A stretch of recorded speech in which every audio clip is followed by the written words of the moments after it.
நாடாளுமன்ற தேர்தலோடு ஏப்ரல் 19ஆம் தேதி குமரி மாவட்டம் விழுவங்கோடு சட்டமன்ற தொகுதியில் இடைத்தேர்தல் நடைபெறவுள்ளது. இந்த தொகுதியில் கடந்த 3 தேர்தல்களில் வெற்றி பெற்று எம்எல்ஏவாக தேர்வு செய்யப்பட்டவர் காங்கிரஸை சேர்ந்தவர் விஜயதாரணி.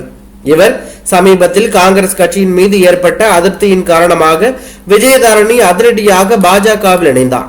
இதனையடுத்து தனது எம்எல்ஏ பதவியை அதிரடியாக ராஜினாமா செய்ததை அடுத்து அந்த தொகுதி காலியானதாக அறிவிக்கப்பட்டு தேர்தல் தேதி அறிவிக்கப்பட்டுள்ளது. திமுக கூட்டணியில் இந்த தொகுதி மீண்டும் காங்கிரசுக்கே ஒதுக்கப்பட உள்ளது. இந்நிலையில் விழுவங்கோடு சட்டப்பேரவை இடைத்தேர்தலுக்கான வேட்பாளரை எடப்பாடி பழனிசாமி தற்போது அறிவித்துள்ளார். அதன்படி விழுவங்கோடு சட்டப்பேரவை இடைத்தேர்தலில் ராணி என்பவர் வேட்பாளராக அறிவிக்கப்பட்டுள்ளார். இவர் அதிமுக மகளிர் அணி துணை செயலாளராக இருந்து வருவது குறிப்பிடத்தக்க ஒன்றாகும்.